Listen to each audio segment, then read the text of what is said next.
This is a video recap of Labor Day weekend, Friday, September the 2nd through Monday, September the 5th. It's closing weekend at Saratoga, and it's the final weekend of the summer 2011 racing season for me. So let's take a look back at the 4 days of racing and how we did over the long, extended final weekend of the summer racing season.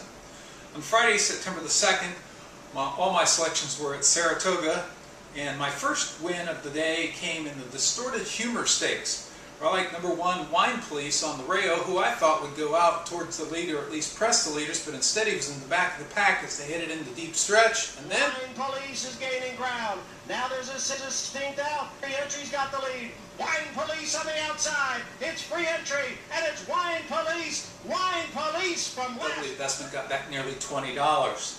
After missing on my next 3, my last selection of the day was on the turf at a flat mile.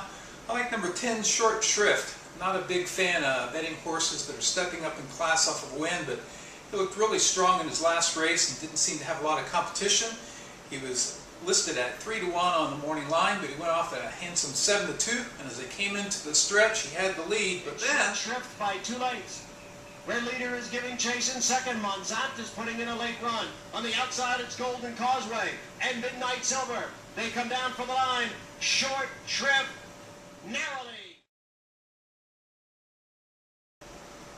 oh, photo! But I won. Collected nearly $48. So I was a winner on the day on Friday. Saturday, September the 3rd, played the first few races online. And then Kim and I went out to Calder to meet our good friend Stephanie Anderson and her husband Jim. I cashed right away in the 5th race at Calder before we left. Shebop paid $3. Then walked into Calder and missed on a big favorite, 1-5, Motivado, which had never been worse than second. He ran 5th, go figure. Then I went to make my bet in the 7th race at Saratoga, but it was post time for the 6th. I looked at who my selection was, and oh, I had a bet. Oh, wait, when I tried to make the bet, the clerk told me the horse had scratched. I stepped back, watched him load in the gate, thought, well, I'll cheer for my second choice. Looked down, I'd written in my analysis that if number 13.S could get in the field, he would be the bet. Whoa! Got to the window just in time, got my money down. As the Hess came into the stretch, he looked to blow by the opposition, but then Down to the final 16th, here comes Every Man. Is valiantly holding out a narrow lead. De Hess taking it right to him down to the wire. A ding-dong battle down to the line that is absolutely too close. oh, photo! Who won? Oh, I won! Ooh, that's nice. Unfortunately, it was the only winner I had at Saratoga. I scored later in the day at Del Mar, but the big score of the day came in the Grade 2 Molly Pitcher at Monmouth, where I liked number 5, Quiet Giant. It's going off at 7-2 on the morning line, doubled the bet, went off as the 4-5 favorite, much the best. Sunday, September the 4th, I had my Saratoga selections, and I liked 2 races at Del Mar. At Saratoga, after missing on a triple bet in the 2nd, where Fantasy of Flight went off at 2-5 and couldn't get the job done, I came back in the 7th race, and this is an excellent example of key race handicapping. My selection was number 5, Refining. Refining had run on opening day in a maiden race where my selection that day had been a Todd Pletcher first-time starter, Stop Shopping Maria. Stop Shopping Maria ran 3rd that day. The winner that day was my Miss Aurelia, who came back to win the Adirondack Stakes on Sunday, August the 14th, when I was there at Saratoga Live.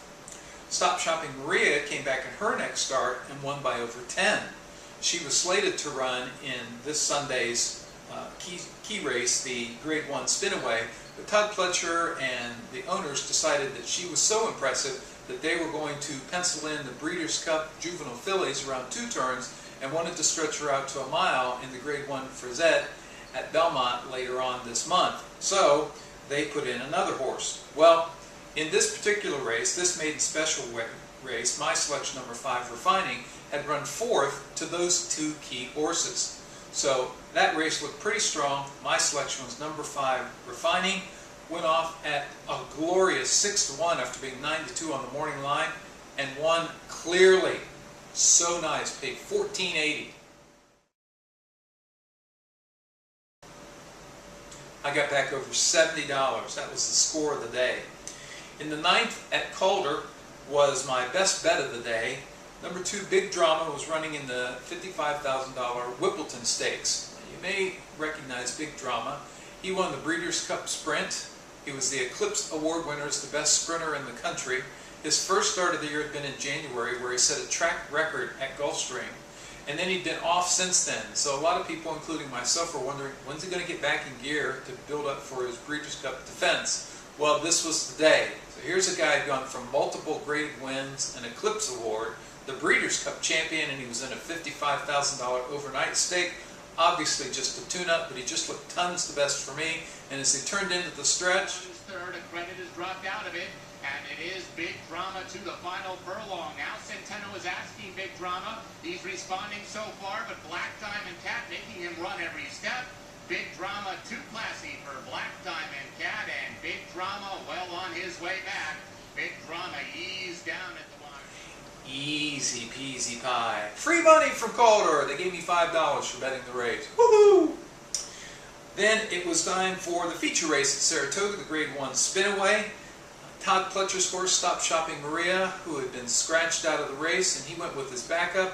Just didn't care for that. I don't think that his horse is that tough that he can take his first teamer out, put in a second teamer.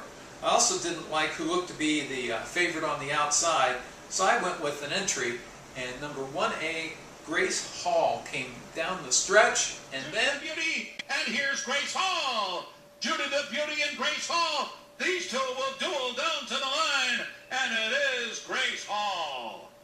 Grace Hall, the winner here at the end by a length of... Oh, nice. Nice to pick up a Grade 1 winner. Paid $8.80, got back over $20. But the feature race of the day, my best bet of the day at Del Mar, came in the Grade 2 Del Mar Derby. One of my favorite 3-year-old turf runners, Band, was entered in the race, and I was going to bet on Band anyway. But when I looked at what all the online handicappers had to say, everybody said that Band was much the best and was their bet of the day. So I made Band my Del Mar best bet. And as he turned into the stretch... The Del Mar Derby wide open, Band is let loose, and Band has an electrifying turn of speed, he kicks away. The long shot Extensive is running a huge one, Midnight Interlude on the inside, Acadian, a little bit of fun, a blanket finish in the Derby, it's Band in front, Midnight Interlude, Extensive, they hit the wire, very, very close, Band and Midnight Interlude. Oh, so close! Who won? Whew! I thought it was Band. Paid $3.80.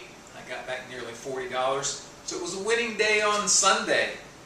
Finally, we come to Monday, September the 5th, Labor Day, closing day at Saratoga. Trying to finish off the summer racing season on a high note. I scored with my first selection at Saratoga when Seeker was much the best in a maiden special weight. I had doubled the investment, got back over $20. I scored again where Calder was my best bet of the day again. It was the $55,000 Elio Stakes. Who's running in the Elio Stakes? I looked at the entries. Oh, Indiano. Indiano had come second in the Grade 2 Swale at Gulfstream, had run in the Derby trial and was very competitive, came back to Calder early last summer, and he won the Unbridled Stakes. He was my best bet of the day in the Grade 2 Smile on Summit of Speed Day. Walked with it. So here's a graded stakes winner running in an overnight stakes. Reminded me a lot of Big Drama. Couldn't believe they were giving away free money again. And they did. Even though it was 1 to 5, I still made close to $10. Thanks, Calder. Came back and I scored at Arlington when it was an interesting situation. Trainer Chris Block had 2 horses entered in a 9-furlong maiden special weight race on the turf. The favorite was his one horse whose name was No Retreat. She went off at 9 to 5, but I liked With a Twist. With a Twist was a first-time starter. Going 2 turns on the turf, 9 furlongs, that's a lot of ask. And I thought, you know what, the old adage, trainer's got an uncoupled entry, it's always the longer price that wins. And then when I saw that his go-to rider was on With a Twist. I thought that was the bet. As they came into deep stretch, No Retreat was making a move in between horses and then roaring down on the outside. Here came With a Twist. Was up in time and won. Paid $12.60.